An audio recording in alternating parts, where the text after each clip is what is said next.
আসসালামু আলাইকুম প্রিয় এসএসসি শিক্ষার্থীবৃন্দ। আমি Sadi Mohammad Imon, junior instructor Yusuf institute of science and technology, Mirpur, Dhaka. আজ আমি তোমাদের সামনে হাজির হয়েছি পলিটেকনিক ভর্তি বিষয়ে কিছু প্রশ্ন এবং উত্তর দেওয়ার জন্য।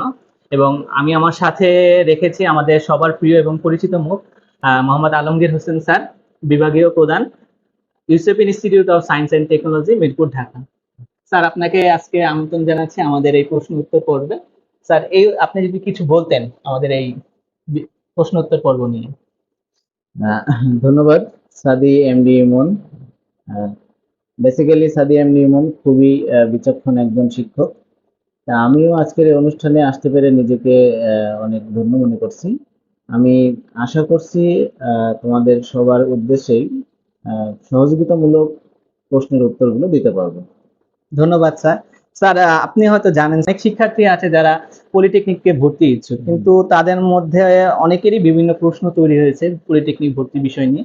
তো স্যার, আমি এই নিয়ে আজকে কিছু প্রশ্ন সাজিয়েছি। আপনি তাই সুন্দরভাবে স্যার, আমি মনে করি আপনি উত্তরগুলো একটু দিবেন স্যার। স্যার, আমার প্রথম প্রশ্নটি ছিল স্যার, এইচএসসি জেনারেল লাইনে অ্যাডমিশনের জন্য আবেদন করা হয়েছে, এখন ডিপ্লোমাতেও কি আবেদন করা যাবে? ধন্যবাদ ইমন।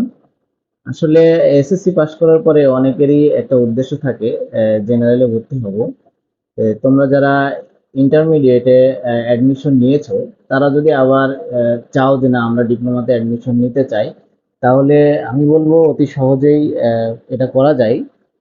কারণ এইচএসসি এক ওয়েবসাইটে যাবে এবং আমাদের ডিপ্লোমার ওয়েবসাইট আলাদা, সেক্ষেত্রে দুইটাতেই আবেদন করার জন্য সেই সুযোগ আছে। আচ্ছা, ঠিক আছে স্যার। এখন আমাদের স্যার দ্বিতীয় প্রশ্নটি ছিল স্যার, এসএসসি কমার্স নিয়ে পড়া শিক্ষার্থী ডিপ্লোমা ইন ইঞ্জিনিয়ারিং এর জন্য আবেদন করতে পারবে কি? ধন্যবাদ। আসলে এক কথায় বলতে গেলে আবেদন করতে পারবে। তবে বাংলাদেশ সরকার চাচ্ছে যেহেতু ডিজিটাল বাংলাদেশ গড়ার লক্ষ্য নিয়ে এবং স্কিল সেক্টরে বাংলাদেশ এসডিজি অর্থাৎ সাস্টেনেবল ডেভেলপমেন্ট গোল লক্ষ্যমাত্রা পূরণের উদ্দেশ্যে কিন্তু ডিপ্লোমা ইঞ্জিনিয়ারের উপরে বেশি জোর দিচ্ছে।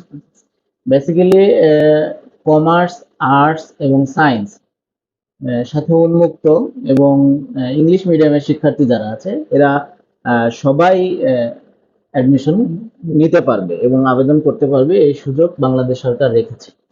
ধন্যবাদ স্যার। স্যার, আমার তৃতীয় প্রশ্নটি ছিল স্যার, এসএসসি পাস করেছি 2021-এ কমার্স থেকে, এখন কি কম্পিউটারে আবেদন করতে পারবো? ধন্যবাদ।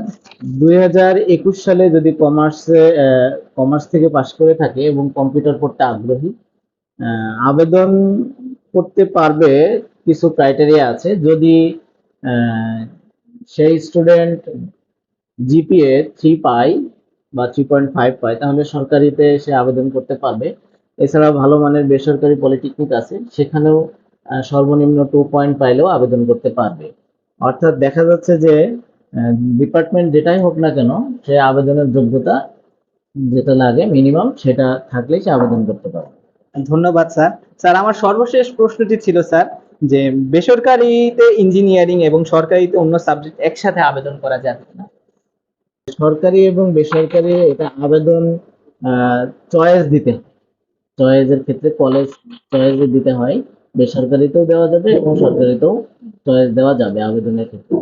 সেক্ষেত্রে যদি চয়েস দেয়, রেজাল্ট তারপরে যেটা আসে সেখান থেকেই আসবে, দিতে পারে, আবেদন করতে পারে। ধন্যবাদ স্যার। তাহলে স্যার, আজকের মতন আমরা আমাদের এই এপিসোডটা আমরা এখানেই শেষ করতেছি।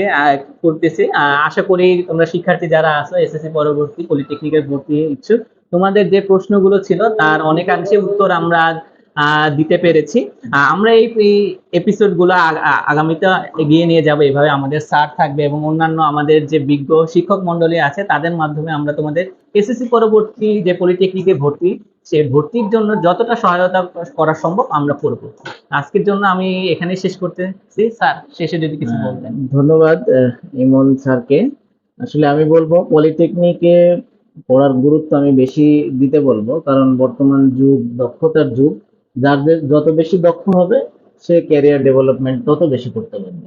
তাই আমি মনে করি এসএসসির পরে ডিপ্লোমা হোক তাদের গন্তব্যস্থল এবং সেখান থেকে তাদের ক্যারিয়ার এবং সফলতা গড়তে থাকুক, সেটা হোক সরকারি বা বেসরকারি। আর বেসরকারির ক্ষেত্রে যদি পড়তে চাই, আমি শিক্ষার্থীদের উদ্দেশ্য বলবো, তাহলে ভালো মানের কোনো পলিটেকনিক ইনস্টিটিউট বাছাই করে নিতে হবে। তে ধন্যবাদ তোমাদের সবাইকে।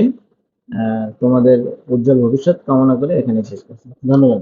ধন্যবাদ আলমগীর স্যারকে, ধন্যবাদ সবাইকে। আজকের ভিডিও এই পর্যন্তই, সবাই ভালো থাকবেন। আসসালামু আলাইকুম।